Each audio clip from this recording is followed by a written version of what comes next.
أعوذ بالله من الشيطان الرجيم بسم الله الرحمن الرحيم. Saya coba simpulkan sebentar dengan cepat bahwa setelah selesai sholat yang ditutup dengan salam itu Assalamualaikum warahmatullahi Assalamualaikum warahmatullahi.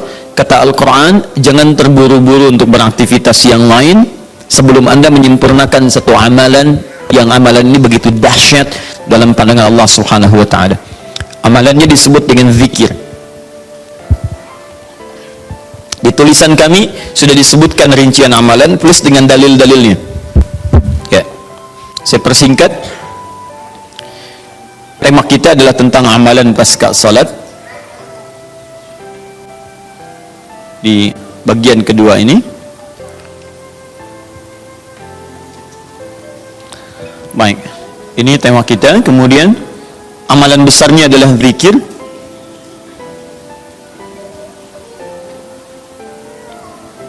Dalilnya di Quran surah keempat An-Nisa ayat 103. Ini tema besar kita. فَإِذَا قَضَيْتُمُ الصَّلَاةَ فَاذْكُرُوا اللَّهَ. Fokus. Maka jika Anda telah tuntas mengerjakan salat, segeralah berzikir kepada Allah Subhanahu wa taala. Ingat, amalan pasca salat yang diutamakan apa? Zikir. Saya mau tunjukkan pada Anda satu hal yang sangat mendesak. Kenapa amalan ini begitu sangat ditekankan oleh Al-Quran? Bahkan saking ditekankannya, kata Allah, perhatikan kalimatnya, qiyaman, baik itu sambil berdiri, wa qu'udan, ataupun Anda punya kesempatan lebih lenggang duduk, wa 'ala junubikum, atau bahkan dalam keadaan Anda sedang payah pun untuk duduk atau bahkan berdiri, boleh sambil berbaring. Perhatikan, saking pentingnya amalan zikir ini, itu Al-Quran seakan menghadirkan semua situasi untuk menggunakan amalan ini. Ya, bukan tidak ingin menoleransi, tapi ada sesuatu yang penting di sini. Saking pentingnya seakan-akan kalau dalam bahasa yang lain, tolong jangan tinggalkan ini. Ya, kalau Anda memang buru-buru harus langsung bangkit pasca sholat, ada yang bahkan setelah salam subuh, Assalamualaikum, Assalamualaikum, saya harus kejar ke tempat pekerjaan, langsung mau berangkat. Nah, terburu-burunya Anda untuk mengejar pekerjaan itu tidak menghalangi Anda untuk berzikir. Kalau bisa sambil jalan pun zikir aja, ayo lakukan, kerjakan amalannya. Kalau Anda senggang, duduk dengan tenang, lakukan. Kalau amalan ini tidak penting, mustahil Anda diminta untuk mengerjakannya, sekalipun dalam pekerjaan yang sifatnya darurat Anda mesti lakukan. Paham di sini? Baik. Nah, nanti kita akan lihat apa rahasianya amalan-amalan ini, zikir ini. Kemudian kita nanti akan urutkan seperti pertemuan lalu telah saya turunkan beberapa bagian-bagiannya. Nanti kita akan gali apa esensi dan rahasia di balik kalimat-kalimat zikir yang kita sampaikan itu.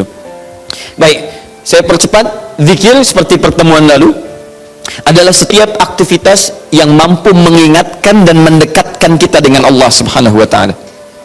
Jadi ada dua nih. Satu ingat, kedua dekat. Awas, ini selalu menyatu, terkait, berkelindan, tidak akan pernah berpisah. Di orang yang ingat Allah pasti memiliki kedekatan dengan Allah. Jelas ya? Baik, jadi kalau cuma ingat tidak membuat dia dekat, ini bermasalah. Ketika seseorang ingat pada Allah, hubungannya menjadi dekat dengan Allah. Ketika menjadi dekat, maka dia akan dipelihara oleh Allah Subhanahu wa taala. Dipelihara dari maksiat dan segala yang menyulitkan dia dalam kehidupannya. Makanya mustahil ada orang berzikir tapi berbuat maksiat kepada Allah. Apa nih? Meleknya akhir TV. Jangan, itu bir. Oh, pakai bismillah dulu lah, mungkin berkurang dosanya dikit. Enggak bisa. Jadi tidak akan bersanding taat dengan maksiat. Anda ingat Allah, mustahil berbuat maksiat. Ya, maaf, seorang karyawan yang ingat Allah tidak akan bermaksiat dalam pekerjaannya. Seorang ibu istri yang ingat Allah tidak akan bermaksiat dalam rumah tangganya. Seorang anak yang ingat Allah tidak akan pernah bermaksiat dalam kehidupannya. Maka dari itu, nanti kita akan lihat puncak zikir, apakah hanya dalam pasca sholat saja atau dalam aktivitas yang lainnya. Maka yang pertama, ini akan membantu mengingatkan dia kepada Allah. Yang kedua, membuat hubungannya dekat dengan Allah Subhanahu wa taala. Nah, amalan ini ada setidaknya 6-7 amalan. Hari ini saya janjikan untuk mengurutkan amalan-amalan ini. Ya, saya ingin tes dulu apakah Bapak Ibu masih ingat atau tidak. Satu apa? Istighfar. Istighfar. Saya tuliskan satu, istighfar. Apa dalilnya? Cepat saja, kalau tidak tahu katakan apa? Allahu a'lam. Baik, masih ingat? Saya sebutkan kemarin hadis Nabi dari riwayat Muslim, hadis 591. Masih ingat? Baik, ini ada istighfar. Baik, yang kedua apa? Allahu a'lam. Enggak ada, Bu. Allahu a'lam.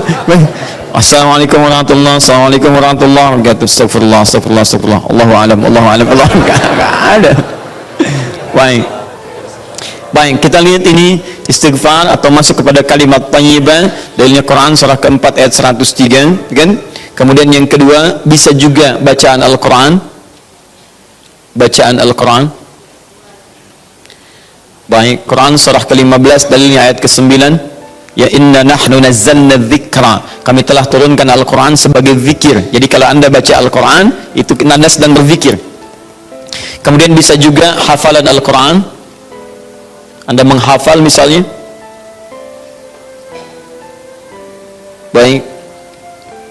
Misal Anda tidak membaca, tapi selesai salat Anda membacakan ayat-ayat Quran sebagai hafalan. Ada ayat kursi misalnya, ada 3 surah yang terakhir, ada kemudian ayat pertama sampai 5 misalnya, Al-Baqarah, ya ada ayat-ayat yang lainnya, hafalan misalnya. Begitu Anda bacakan, Anda sedang berzikir. Dalilnya Quran surah ke-54 ayat 17, ayat ke-22, ayat 32, ayat ke-40. Ketika Allah menyebut para penghafal Quran, menyebutnya dengan proses berzikir. Walaqad yassarnal Qur'ana lidzikri. Kami telah mudahkan Al-Quran sebagai zikir. Ya, hafalan di sini zikir. Untuk dihafal, untuk berzikir. Jadi kalau Anda pasca salat kemudian membaca ayat-ayat Quran dalam hafalan bukan menggunakan mushaf, maka Anda sedang berzikir kepada Allah Subhanahu wa taala. Dan nilainya 4 kali lebih banyak dibandingkan dengan yang membaca. Ya. Nah.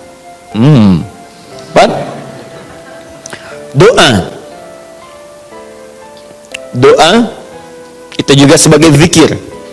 Ya, Quran surah ke-7 misal dalilnya ayat 205. Wadhkur rabbaka fi nafsika tadarruan wa khifatan wa dunal jahri minal qaul. Ketika Allah meminta kita berdoa, kalimat doanya dalam bahasa perintah menggunakan kata zikir. Wadhkur rabbaka. Ayo minta, berdoa, sebut zikir kepada Rabbmu dalam dirimu dengan perasaan penuh harap, penuh ketawaduan, minta kepada Allah. Di ketika Anda diminta untuk memohon berdoa kepada Allah, kalimat doa itu menggunakan zikir. Jadi ketika Anda sedang berdoa, Anda sedang berzikir. Bukankah saat berdoa Anda ingat kepada Allah? Bukankah saat berdoa keadaan Anda menjadi lebih dekat dengan Allah? Nanti kita akan lihat doa apa yang biasa dibaca Nabi pasca salat dan seperti apa cara memohonnya. Ada rahasianya.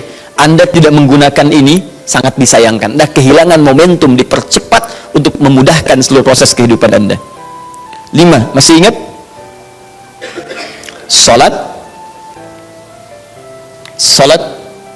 Nanti ada lagi amalan. Pasca salat ada salat. Di begitu selesai assalamualaikum, assalamualaikum, kapan kemudian ini kita mesti tunaikan salat yang ini? Dan ada rahasianya juga. Bahkan salat yang ini boleh jadi akan memberikan syafaat dengan izin Allah kepada hamba-hamba yang dirasakan kurang amalnya. Karena ketika amalan-amalan fardu tidak bisa menolong Anda dari proyek akhirat yang telah Anda cita-citakan untuk masuk surga itu, maka yang akan dicari pertama kali diantaranya adalah amalan yang ini. Maka Anda ketinggalan dari itu yang bisa membuat situasi tegang saat di akhirat. Hati-hati, Anda ketinggalan handphone, perasaan luar biasa sedihnya. Balik lagi ke An-Nur, dicari-cari lewat CCTV. Tapi Anda ketinggalan yang sunnah, kenapa tidak Anda buru kemudian? Tadi nggak sholat sunnah, besok lagi, Masya Allah, belum tentu besok dia hidup. Dalilnya Quran surah ke-20 ayat ke-14. Ya, innani anallahu la ilaha illa ana fa'budni wa aqimis salata lidzikri.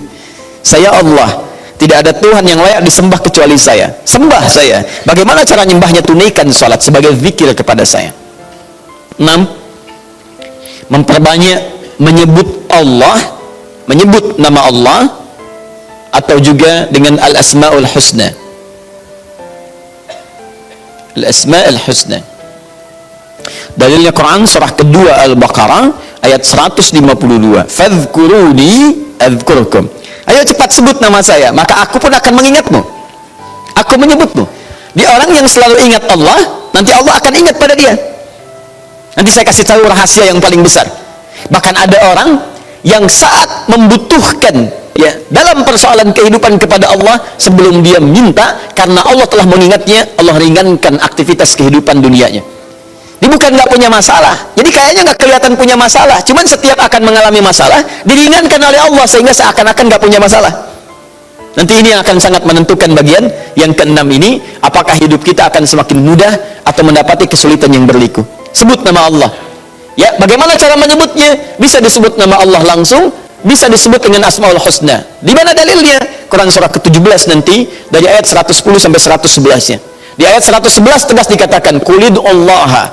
Ayo sebut Allah, panggil, katakan Allah. Awidur Rahman atau Ar-Rahman, ayyamma tad'u falahul asmaul husna. Maka kapanpun Anda bisa memanggilnya, memintanya, Anda boleh memanggil dengan nama yang terbaik sesuai dengan kebutuhan Anda. Nanti saya kisahkan, ada orang baru selesai sholat, kemudian menyebut nama ini, dan satu di antara nama yang paling luar biasa, ketika dia selesai kata Nabi, dari mana kamu tahu menyebut dengan nama itu? Tahukah engkau, jika engkau melakukannya, maka engkau telah memanggil Allah, yang dengan panggilan itu, jika meminta akan segera diberikan, jika berdoa akan segera dikabulkan. Rahasianya luar biasa. Nanti kalau sudah tiba waktunya. Hadisnya sahih. Ya. Saking sahihnya, ini ditempatkan oleh Sayyid Qutb di dalam satu kitab yang Al-Aqaid Al-Islamiyah, padahal kitabnya tentang akidah. Ketika membahas tentang asma wa sifat, nama-nama Allah Subhanahu wa ta'ala, hadis ini dimasukkan, padahal hadis ini amalan tentang amalan pasca salat. Ketujuh, bagian terakhir, ini adalah indikator yang paling penting, yang terakhir ini sampai saya pisahkan tersendiri dalam aktivitas harian. Zikir paripurna. Ini yang zikir paripurna. Makanya saya kasih garis, ini amalan pasca salat disebut dengan zikir, bukan amalan biasa, tapi semua amalan ini akan dibawa kepada seluruh aktivitas hariannya. Bukankah pasca salat ada yang jalan, pasca salat ada yang kerja, pasca salat ada yang makan, pasca salat bahkan ada yang masak, pasca salat ada yang bicara? Maka orang yang pasca salat zikirnya itu benar, latihan zikirnya, maka makannya adalah makan dengan berzikir kepada Allah, bicaranya zikir kepada Allah, jalannya zikir kepada Allah Subhanahu wa ta'ala. Nanti saya turunkan ayat-ayatnya, bagaimana orang berjalan sambil zikir, bagaimana orang kemudian makan zikir, bagaimana orang bicara zikir. Jangan-jangan selama ini kita hidup 24 jam tapi aktivitas kita tidak dalam rangka zikir kepada Allah Subhanahu wa ta'ala. Nah, dalilnya Quran surah ketiga Ali Imran ayat 190 sampai 191. Inna fi khalqis samawati wal ardi wa ikhtilafil laili wan nahari la ayatin liulil. Siapa ulil albab itu? Ayat selanjutnya, alladzina yadhkurunallaha. Mereka itu orang-orang yang senantiasa zikir pada Allah Subhanahu wa ta'ala, qiyaman, dalam keadaan dia berdiri, wa qu'udan, ataupun dia duduk, wa ala junubihim, atau bahkan sedang tidurnya. Tidurnya disebut sebagai zikir, berdirinya disebut sebagai zikir, duduknya disebut sebagai zikir. Dan ahli zikir ini adalah orang-orang yang akan dimuliakan bahkan oleh Allah ketika kembali ke akhirat nanti, dan dipuji-puji oleh Allah Subhanahu wa ta'ala.